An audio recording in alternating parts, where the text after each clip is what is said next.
Hello everyone， 大家好。今天呢，我们学校布置了一个小 activity， 然后呢，就是我们老师给我们录了一个故事，然后是关于有一个music composer， 然后呢，他怎么因为很伤心，对他的朋友发生了什么，大家待会儿会听到啊。然后他 compose 这个 music， 然后呢，我们来听这个等会儿的这个故事，然后呢。故事后呢，我们要画。故事后，我们大家可以去找一下，就是这个人 compose 的全部的曲子，因为我老师没有放全部的曲子。你听了后呢，你想象到他画的那幅画是什么样的，然后呢，你就把那幅画，你心中的画画出来。好，现在就给大家听，然后一起看我来画。Tēnā koutou tamariki mā. This is Miss Amanda. I hope you've all had a lovely holiday. I have myself, and I'm hoping to see you all back at school soon.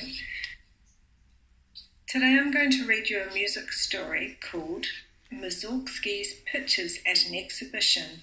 It's written by Anna Harwell-Kalenza. I hope you enjoy it. St. Petersburg was a vibrant, bustling city in the 1870s. Business was booming. People took pride in their Russian heritage. It was an exciting time full of hope and prosperity. Everyone looked to the future with great expectations, especially the city's young artists and musicians. After centuries of exclusion, Russia had finally been embraced by the rest of Europe. Russian culture was all the rage. "It's finally finished," cried Victor as he burst through the front door. Modeste and Vladimir looked up from the piano. They were playing through a scene from Modeste's new opera.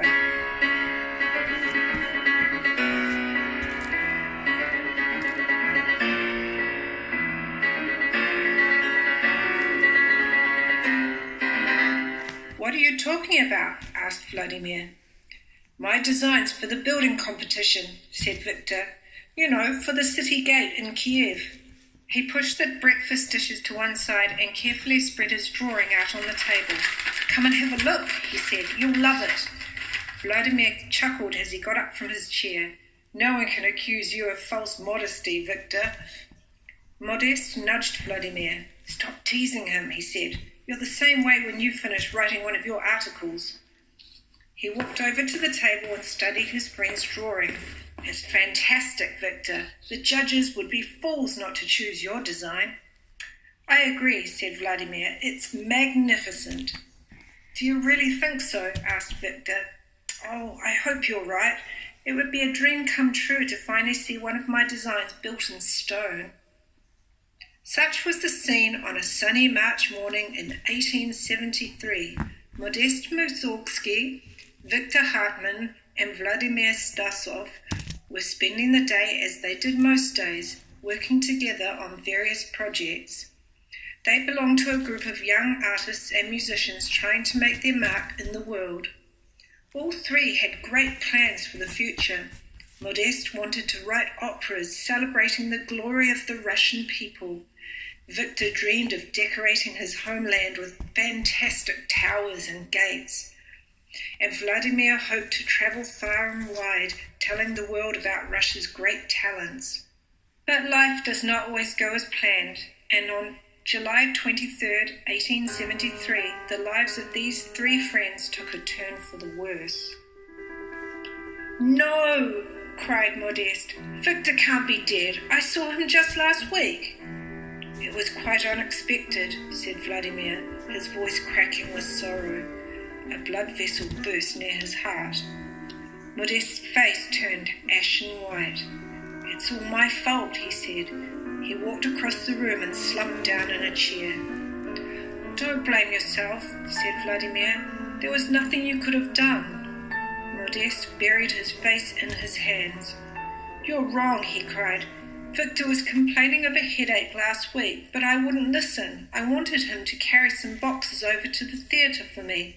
When he refused, I got angry. I called him lazy and said he was faking the headache." Modeste took a bottle from the table next to him and smashed it against the wall.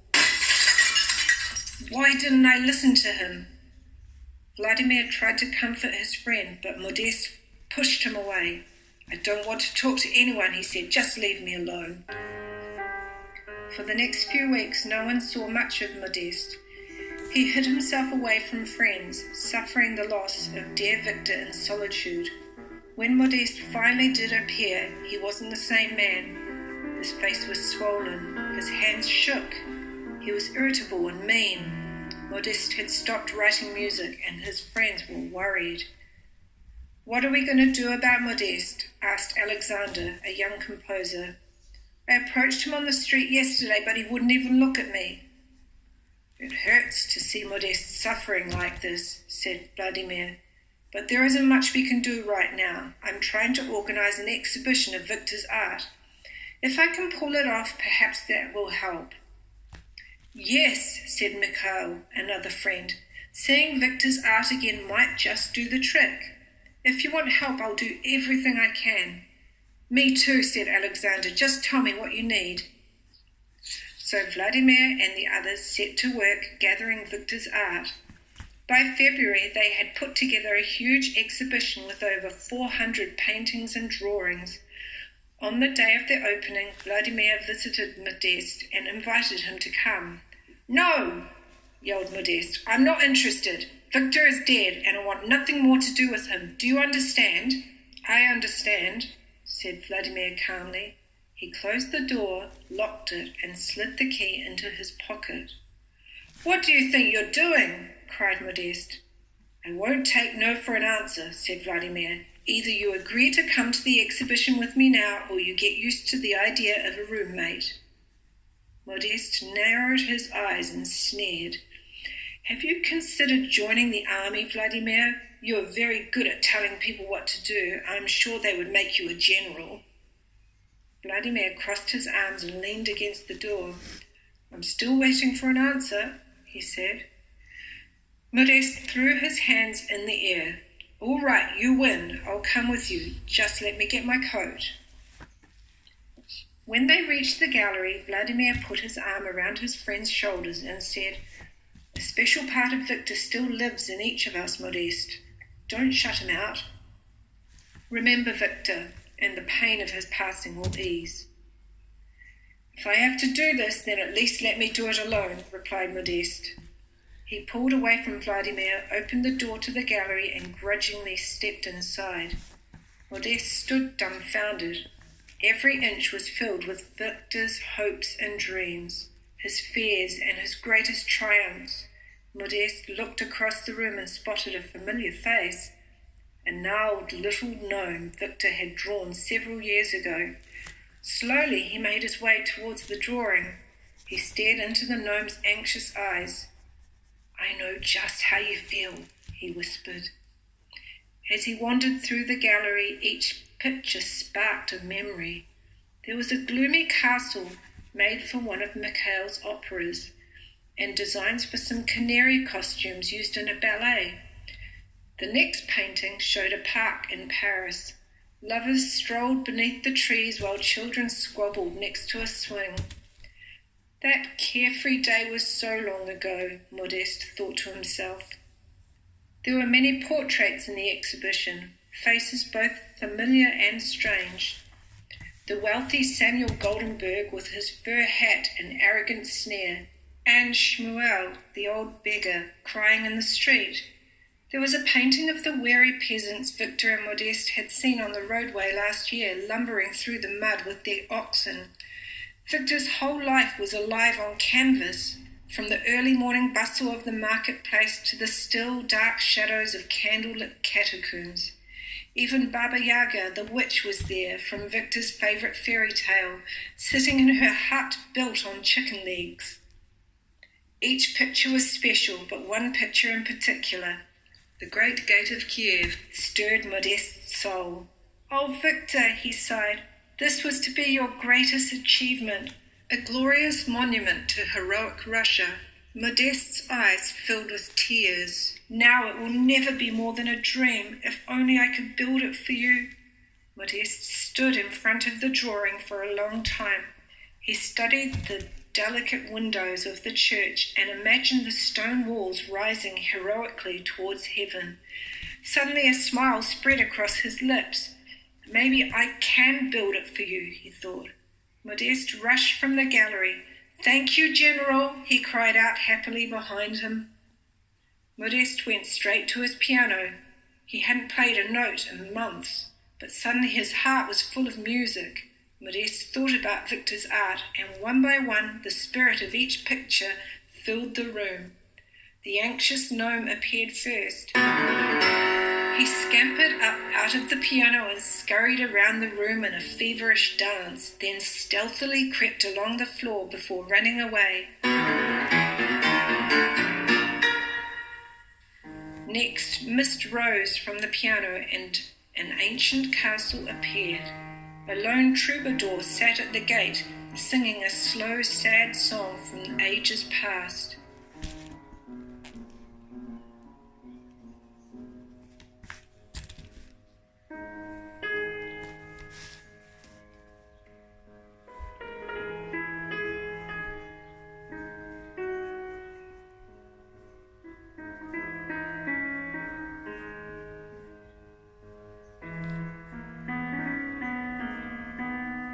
Modeste listened for a while, but then his mind began to wander to another part of the exhibition. A ray of sun broke through the mist, and the castle was transformed into a beautiful park full of birds and jeering children. Nya, nya, nya, nya, they cried as they chased one another around a tree. Modeste laughed at their sing-song jeers. In an instant they were gone, replaced by plodding oxen straining under the weight of a heavy load.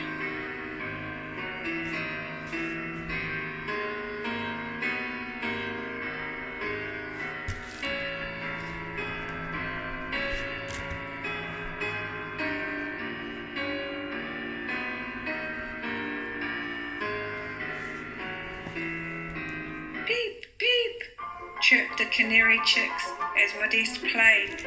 They hopped out of the piano and scampered across the room.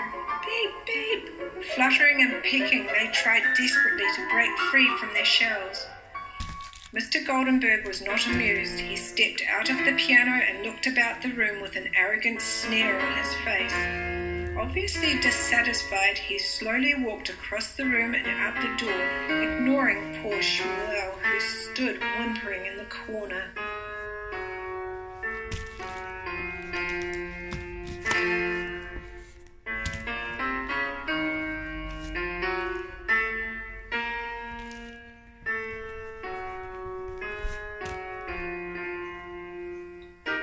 The market women scurried past next, whispering gossip on their way into town. They didn't seem to hear the mournful tones that rose from the dark catacombs beneath the street.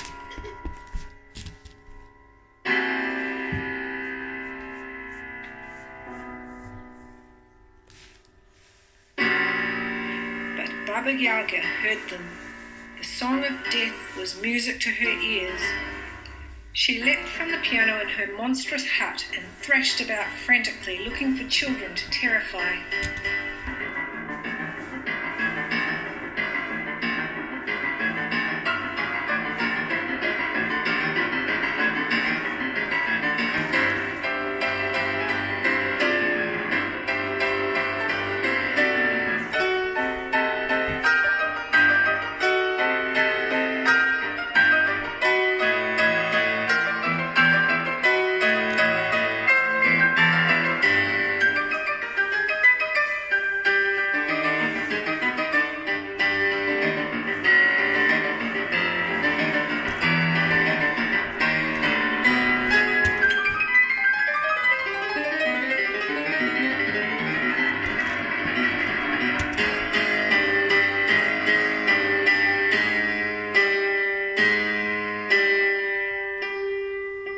Growing in strength and emotion, each picture filled the room with music as a special part of Victor came to life. Now we shall build your great gate of Kiev, cried Modeste. He lifted his hands slowly and then slammed them down on the keyboard over and over. Mighty chords rose majestically. towards heaven in a hymn of thanks, heroic Russia and the glory of God combined. For many weeks, Modeste worked at his piano, blending the musical pictures into a special composition. He even added a picture of himself walking through the gallery from one painting to the next. When the composition was finally finished, he closed the music and carefully wrote the title across the front page, Pictures at an Exhibition. He slid the music into an envelope and sent it to Vladimir with the following inscription: To the great general, sponsor of the Hartmann exhibition in memory of dear Victor, June 27, 1874. In the years that followed, Modeste returned to his operas and friends. With Victor alive in him, he followed his dreams with great success. Vladimir also followed his dreams. He travelled far and wide, from St. Petersburg to Paris and Berlin, and in every city he told people about pictures at an exhibition, making sure that Victor lived forever in the music of Modeste Mussorgsky. That's the end of the story. I really hope you enjoyed it. I'm just going to read you the author's note, which is at the end. Mussorgsky's Pictures at an Exhibition is a true story. The characters Modeste Mussorgsky, Victor Hartmann, and Vladimir Stasov really did exist, and the events in this book were inspired by documented evidence. Modeste Mussorgsky, 1839 to 1881, was the most strikingly individual Russian composer of the late 19th century. Largely self-taught, he belonged to a group of revolutionary composers nicknamed the Mighty Handful by the art critic Vladimir Stasov, 1824 to 1906. This group strove to create an unmistakably Russian music, and with the piano suite Pictures at an Exhibition, Mussorgsky succeeded. In 1870, Mussorgsky befriended the architect Victor Hartmann, 1834 to 1873. Both Mussorgsky and Stasov were drawn to Hartmann's use of Russian designs and motifs, but their enthusiasm was not shared by later generations. If it were not for Modeste's music, Hartmann's work would be completely forgotten. In fact, many of Hartmann's artworks, including 4 of the pictures represented in Pictures at an Exhibition, no longer exist. When Mussorgsky died in 1881, audiences outside Russia were not familiar with Pictures at an Exhibition. He was best known for his opera Boris Godunov.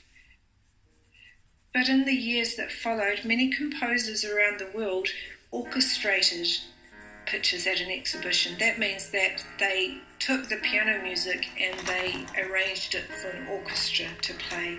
And the most famous one of these is by the French composer Maurice Ravel. That's the end, and I'll leave you with some beautiful music by Mussorgsky. Hope you enjoy it.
完就是它那个城门的画，然后呢这块就是3个门洞，然后没有把它画立体，然后呢中间就是可能像一些什么东西，然后这外面就是颜色，可能刷了漆啊或者什么东西。然后呢我开始怎么想到这个形状的呢？因为我忘记了，但是我听故事它好像是一个罗马还是什么地方，然后呢所以我就把它画了一些就这种纹路，然后和这种就柱子还有这种弯曲的线条这种感觉。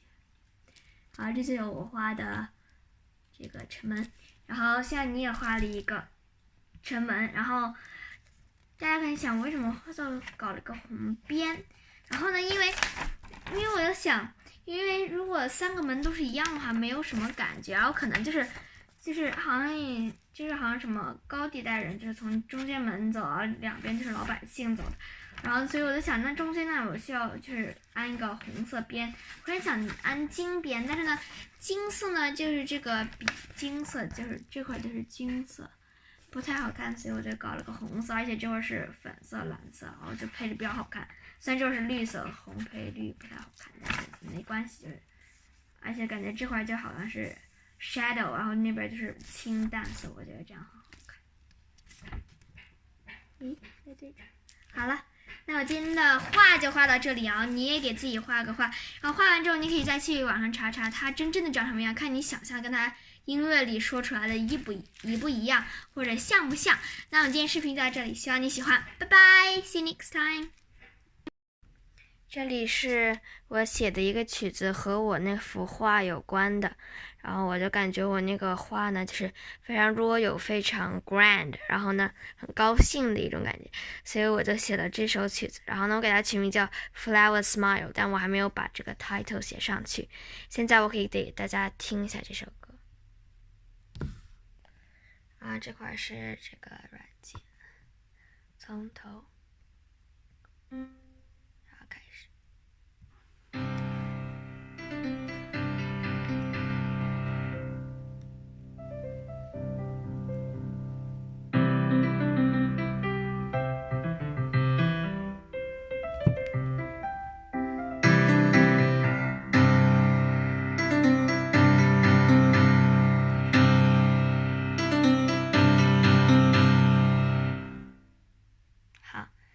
这块就是我写的这个曲子，然后我可以再从头来一遍。